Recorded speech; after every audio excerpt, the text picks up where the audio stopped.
Amanda Redman speaks out on homelessness and hostility to migrants. Amanda Redman has spoken of her concern at worsening levels of homelessness and what she considers a lack of humanity towards those less fortunate in society. The three-time BAFTA-nominated actor told how she is seeing more rough sleepers than ever on the streets of London, where she has lived for more than 40 years after growing up in Brighton. And she admits she has also been left upset by seeing protests and hostility towards migrants, including those who have made the desperate decision to risk their lives by traveling across the channel on dinghies. In an exclusive interview with The Mirror, Amanda, 68, said, "I don't think as a young person I was really aware of homelessness. Tired of messy watermelon prep? The crisp taste 2-in-1 watermelon cutter slices neat cubes quickly, then switches to a retractable fork for easy serving with less mess. Want to check today's Amazon deal? Scan the QR code now or visit grabdeal.us/3 before it's gone. You can't help but be now for all sorts of socio-political reasons. It's something that just wasn't there when I first moved to London, it just wasn't there. And now it is, and you can't avoid it. And not just in central London, I think also on the outskirts and in the suburbs everywhere. It seems to be a growing thing." Amanda, who was awarded an MBE for services to drama and charity in 2012, has supported a number of organizations, including Ealing Soup Kitchen, which helps increasing numbers of homeless people with food and other services. Official statistics from earlier this year showed a record number of people slept rough on the streets of England in 2025, representing the fourth year in a row that numbers have risen. An estimated 4,793 people spent the night in tents, doorways, and parks on a single night in autumn 2025, up 3% year-on-year, and overtaking the previous peak of 4,751 in 2017. Amanda is now hoping new Prime Minister Andy Burnham, who vowed to end the problem after visiting homeless shelter the Passage last Monday, can make a difference. She said, "Good for him that he's decided to do something about it, and let's wait and see with fingers crossed. If Andy Burnham is true to his word, then good luck to him. I think that would be amazing, wouldn't it? But it's a big thing to combat."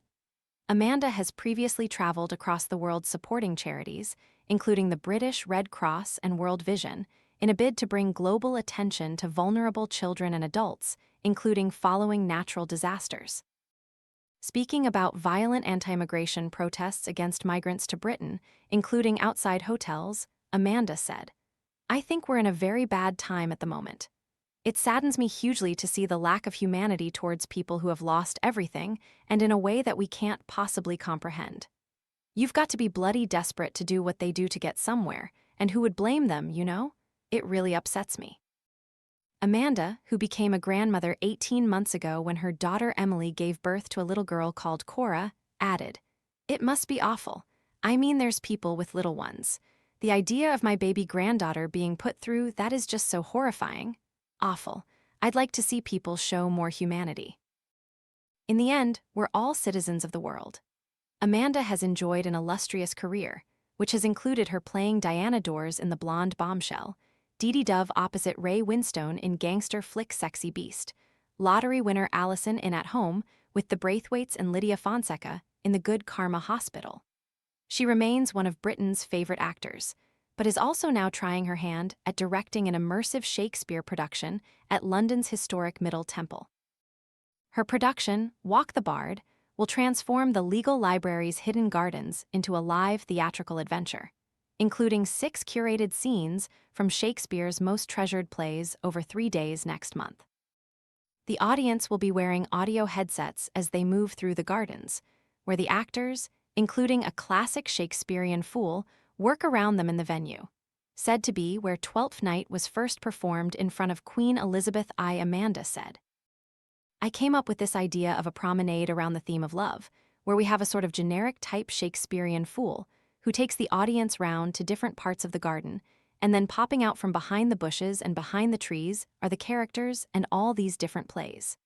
I don't think it's been done like that before, so it's quite exciting. I've directed for years at my theater school, but I've never done professional productions before, so this is the first time doing that.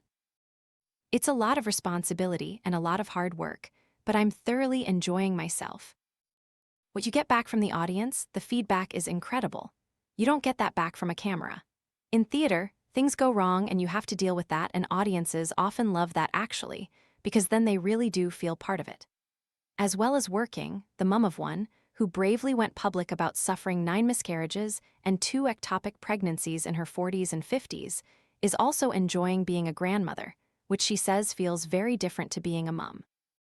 Amanda said, "It's fabulous, I love it. I didn't think I would, but I do with every bit of me, it's fantastic. It's different from being a parent. For a start, you can give them back. So I get the best bits, and as a result of that, actually, you've got more time to play with them and to give them your attention. You're not the mum having to worry about everything. If she wants to fling food or whatever all over my kitchen, I don't care." Asked if she would like to see her follow in her footsteps by becoming an actor, she said, "My daughter says over her dead body would she become an actor, but I would want her to do whatever her heart and her passion dictates to her, and I'll support her 100% with whatever it is."